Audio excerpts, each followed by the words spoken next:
You are listening to the regular version of Sexy Marriage Radio. smrnation.com.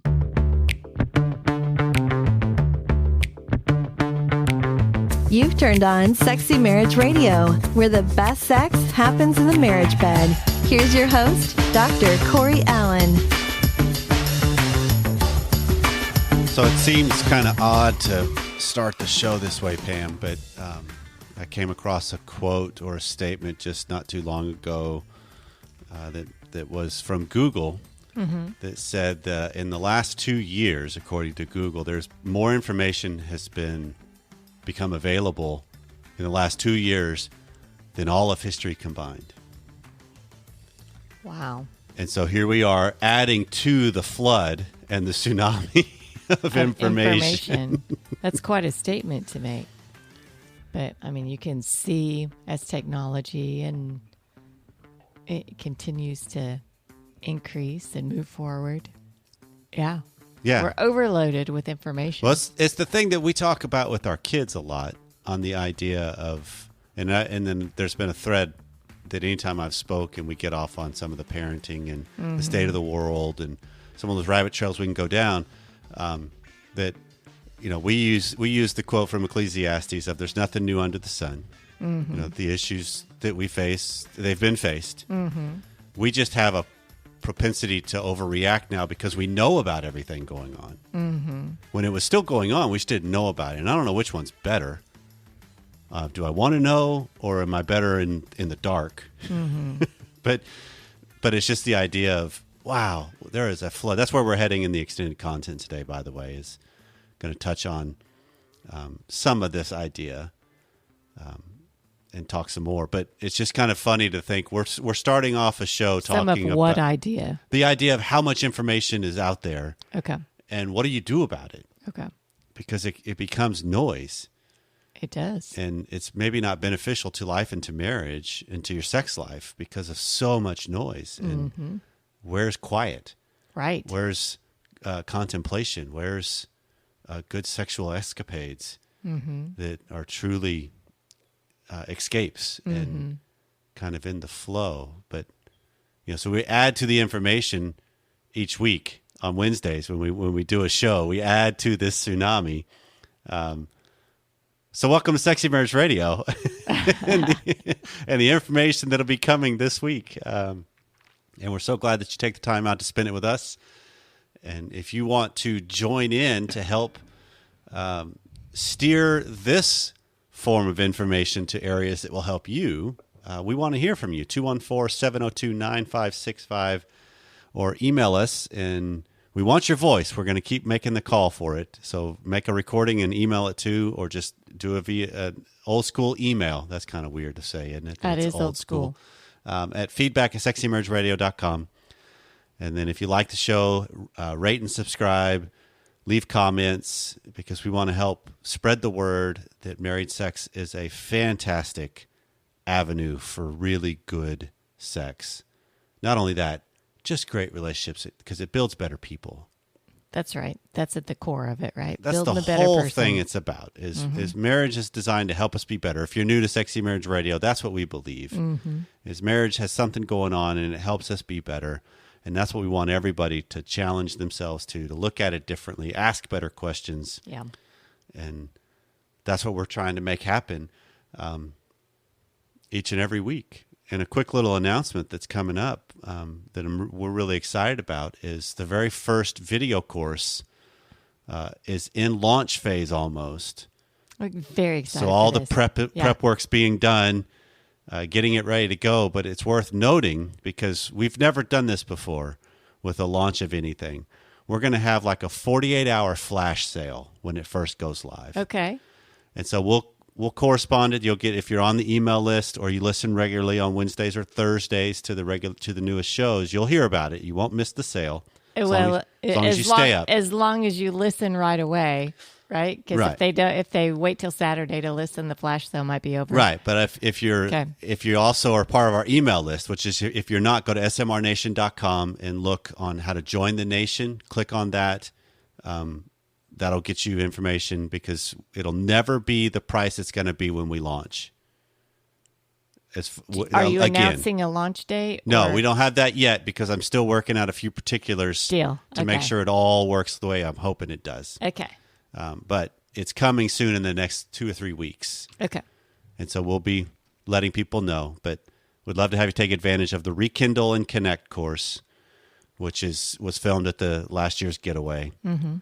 Fantastic time together. And speaking of this year's, next year's getaway is coming up too. So jump on board with that. Come join us in Indianapolis. Do it. smrnation.com/getaway.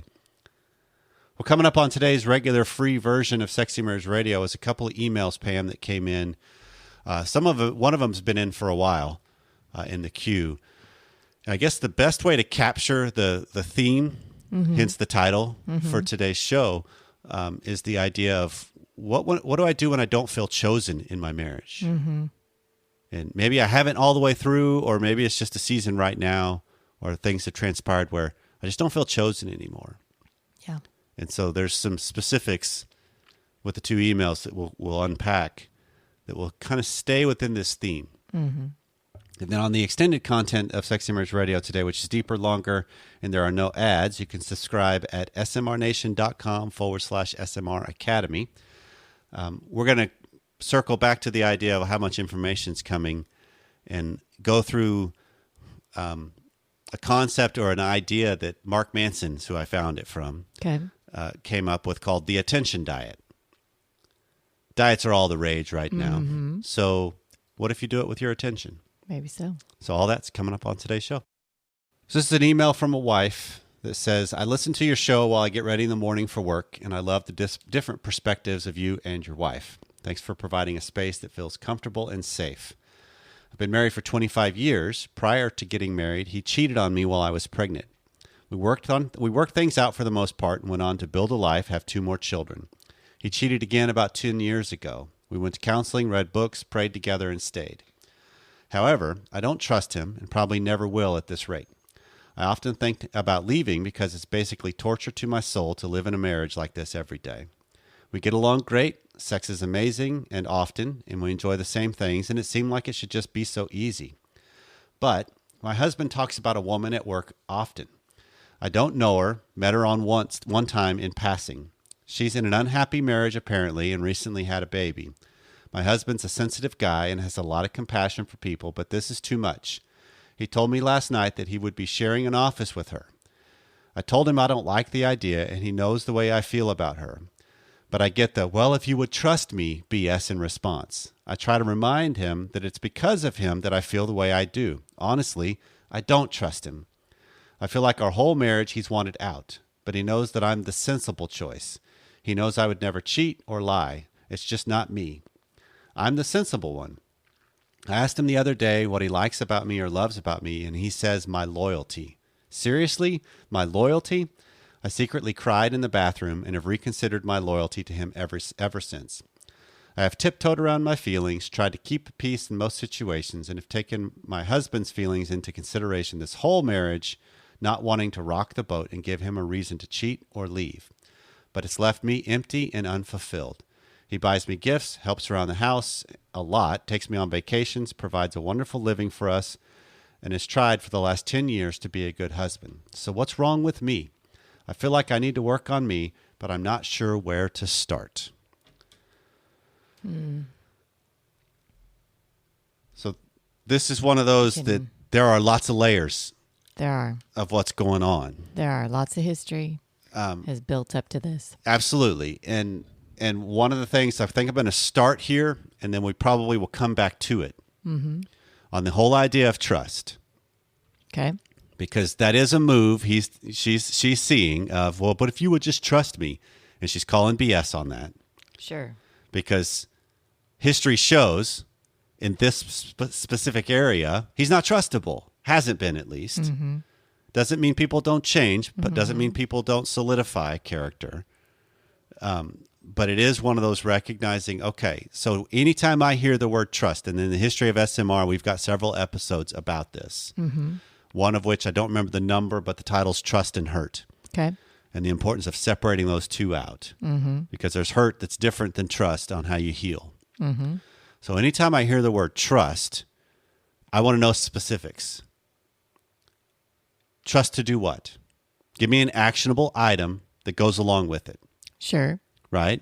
Because we can do broad brush with it, but I just don't trust you. And what I'm doing is trying to mitigate my risk. Okay. Okay. But your trust in what areas, right? Because it sounds like she trusts that, okay, he's going to be a provider. He's going to do certain things. It sounds like I don't trust that you're not going to cheat again. Right. Right. And so we know that.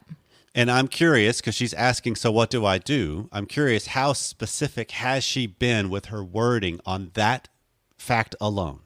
Because sometimes we dance around it without being very, very clear of, okay, here's the facts that we can't dispute. This happened. This happened. Now there's a situation that seems like it's ripe where it's a possibility it could happen again. So one, it makes me uncomfortable, which she said. Yep. 2, what's your safeguards? What's your plan? How do you plan to navigate this? Because if we go into things willy-nilly in life, history has shown in most every situation with humans, I can let my guard down. I can get sucked in. It's a slow creep to where I'm into something. We don't just wake up one day and go have an affair. Well, and that's what she's trying to, that's her concern there is what it Absolutely. sounds like, right? But she's also asking, what do I work on in me? What is it with me? And that's where I want to come back to. Okay. But I think we have to start with this idea of trust because a lot of times we throw it out there and it's something I don't have control over. Right. And instead, I'm better off by looking at, okay, now she's at where she's landing of, okay, I'm in a situation where, so my loyalty is the the holy grail for him. Right. You're glad that I'm. So that means you have no fear of me doing something. I've taken all the fear on in the marriage. Okay. So she's recalibrating that, which good on her. At least come into things eyes wide open. Yeah, more. be aware. So the things that jump out to me right off the bat on what's wrong with me or what do I need to do is her phrase of, I temper myself with my feelings out of fear of what he might do. Yeah. So she tempers herself in hopes that he will stay or love more. Love what? Stay for what? Yeah. And this is the weird little thing we do as humans. Okay. I get afraid of what the result could be, so therefore I start trying to manufacture things without presenting all of me to let people truly choose. Well, what is she staying for? To be in a marriage where she's crying in the bathroom on her own because she's not feeling chosen. Right. She's feeling like she's the safe one and not chosen for who she is other than she'll be loyal. Right. Right. So she's already going to be hurt anyway, whether he cheats or not again. If if her stance continues, they're still stuck in this same situation. Well, yeah, because that's the dynamic of what's going on Right. between them. But how does she then get better at, this is who I want to be more? And you may not like it as much. And yes, your history has shown if you don't like it, you'll leave or you'll cheat or whatever. And so there's risk involved, but there's risk of not doing it too. Totally. There's risk of tempering yourself. Totally. For the sake of other people still involves a risk. It just means I'm taking that anxiety and making it on my own for the marriage rather than leaving it in the dynamic between us. Right. So she can't sleep at night, but he's sleeping just fine. Right. So the first thing she asks herself, I think, is it serving her well to temper her feelings, her emotions, her joys, her whatever? Because we don't usually just temper the negative. When we put a governor on us, if you will, like on our emotions, and I don't have any history or research to back this up. It's just a hunch. Right. Okay. Just because I haven't gone down to search to see if there is something that proves this out or not. But the hunch is, if I want to, I don't want to upset you with anything negative to me. Okay. Right. And so I'm going to do what I can to buffer,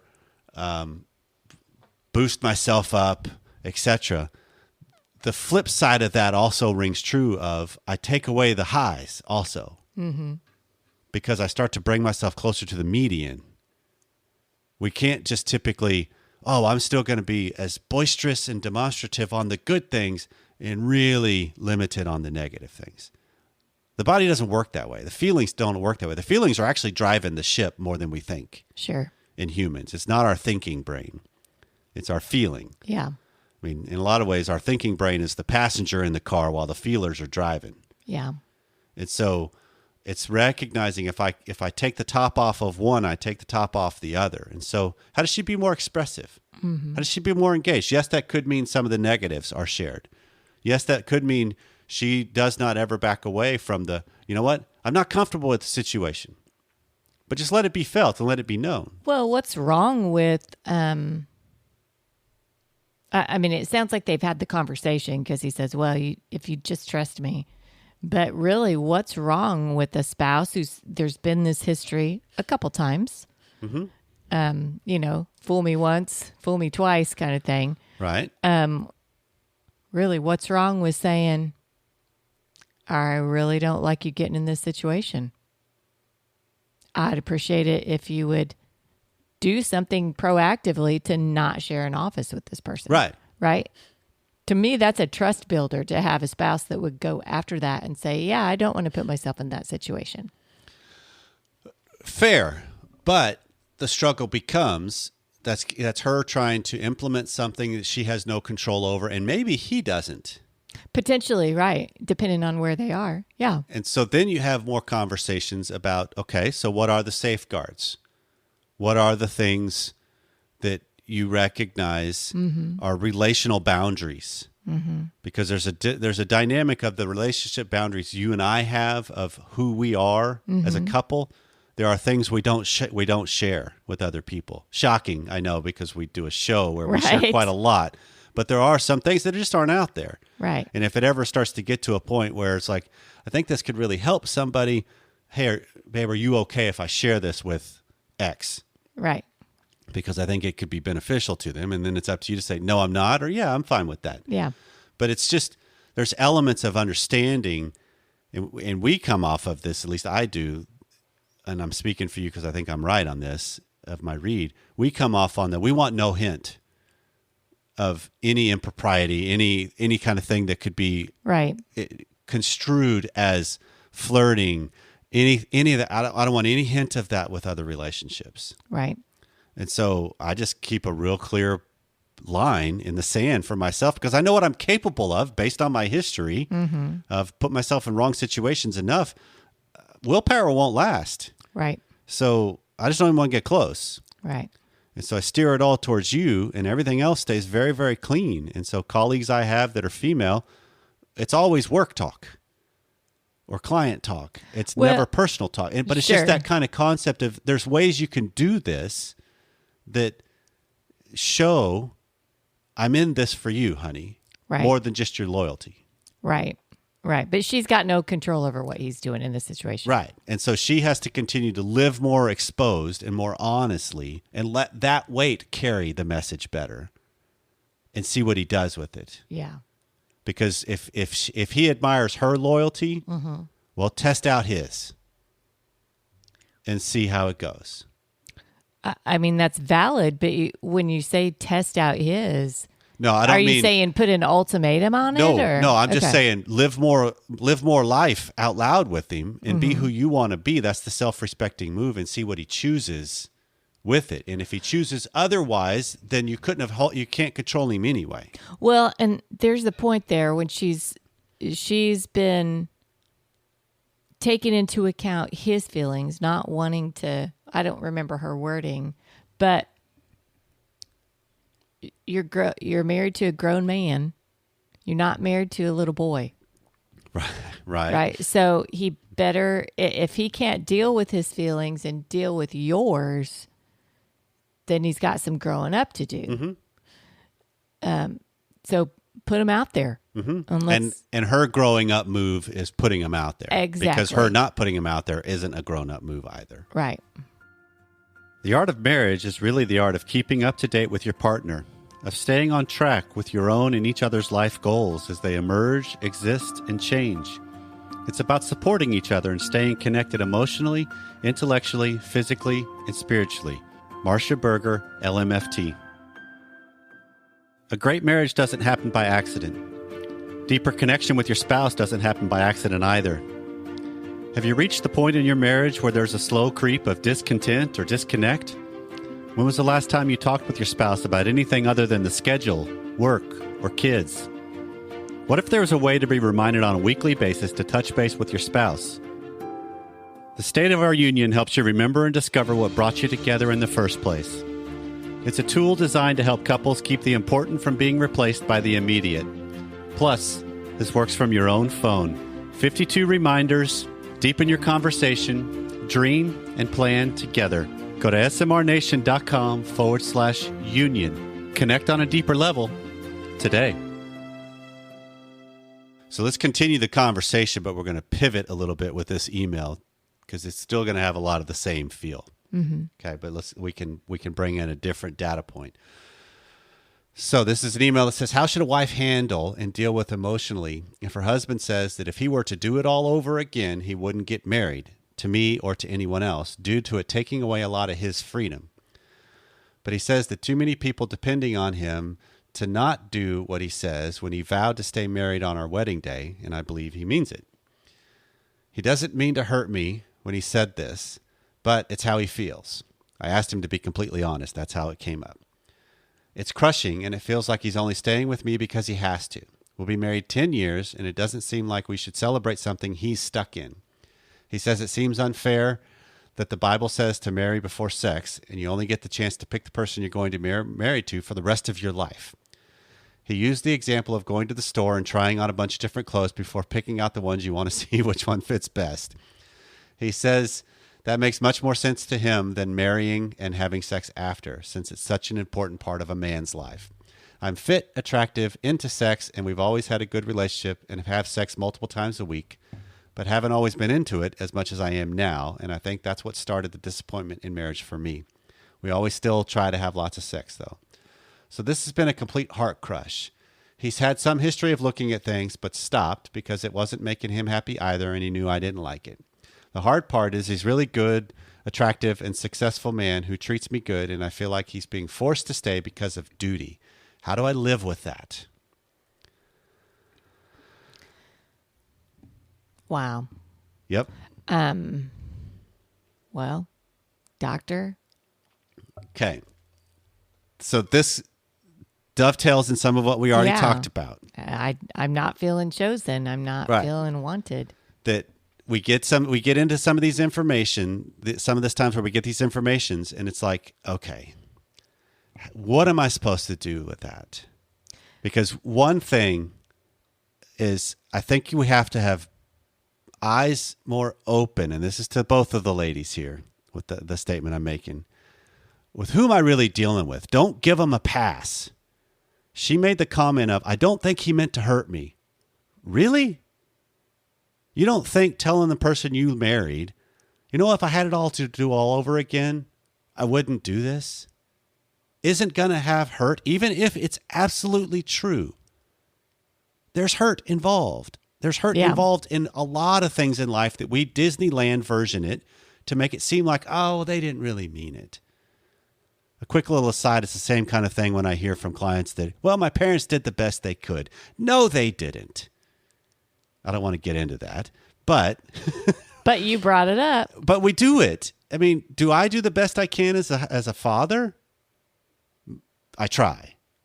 But that also means I don't.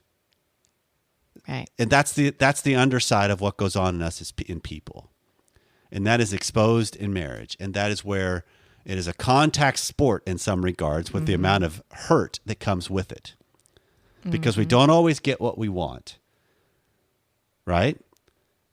There's finite choices. That's what he's describing.